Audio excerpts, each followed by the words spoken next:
नमस्कार, मैं हूं ओम त्रिवेदी और आप देख रहे हैं प्रदेश 22 न्यूज, खबरों की तह तक। मैं यहां भाषण कर रहा था, तब तक पब्लिक के बीच से नारा आ रहा था।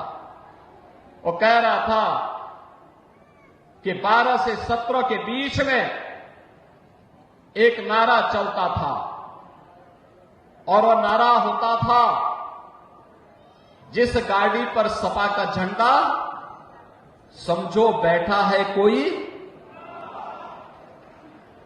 और बहनों और भाइयों, आज मैं कह सकता हूं कि जहां दिखे सपाई वहां बिटिया घबराई। आपने देखा होगा उनके कारनामों को। अयोध्या में नजारा आपने देखा होगा, कन्नौज में देखा होगा। ये नया ब्रांड है समाजवादी पार्टी का, ये नया ब्रांड है इनका। इनको लोग लाज नहीं, ये आस्था के साथ खिलवाड़ करने वाले लोग हैं। प्रधानमंत्री मोदी जी के नेतृत्व में एक नए भारत का हम दर्शन कर रहे हैं। इस भारत को दुनिया के एक बड़ी ताकत के रूप में स्थापित करने के लिए आवश्यक है कि डबल इंजन की सरकार को और भी ताकत दिए जाने की आवश्यकता है, और भी ताकत दिए जाने की आवश्यकता है।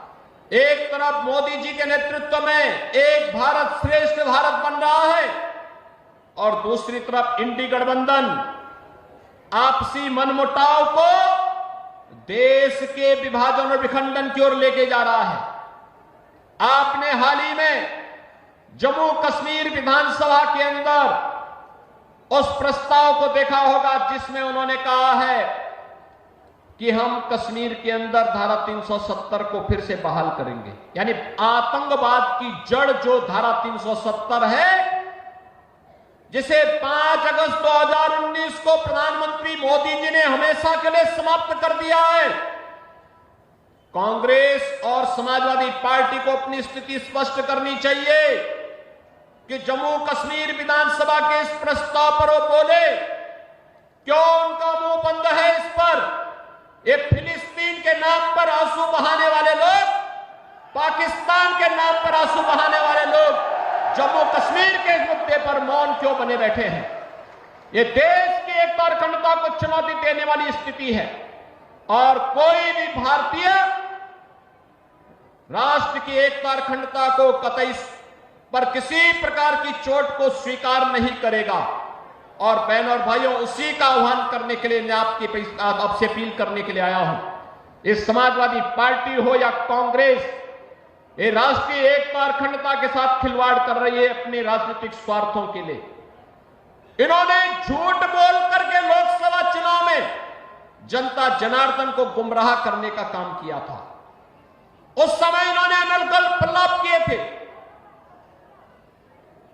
बाबा साहब भीमराव अंबेडकर जी के बारे में, संविधान के बारे में झूठ बोल करके जनता को गुमराह करने का कुत्सित कार्य किया था। लेकिन अब तो आपके पास सब कुछ स्पष्ट हो चुका है कि कांग्रेस और समाजवादी पार्टी झूठ बोल करके जनता को गुमराह करके एक और संविधान के बारे में, आरक्षण के बारे में गुमराह कर रही थी, दूसरी तरफ खटाखट योजना से लोगों को बहका भी रही थी। लेकिन अब मैं आपसे कहने के लिए आया हूं, आपने मोदी जी का लगभग 10.5 वर्ष के कार्यकाल को देख लिया है। बाबा साहब भीमराव अंबेडकर के पंच तीर्थ बनाने का काम मोदी जी ने किया है।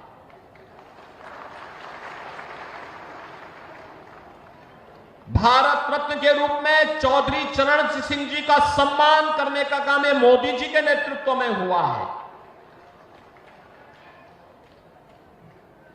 जबकि यह कार्य 1980 में होना चाहिए था, 1985 में होना चाहिए था, 1990 में होना चाहिए था।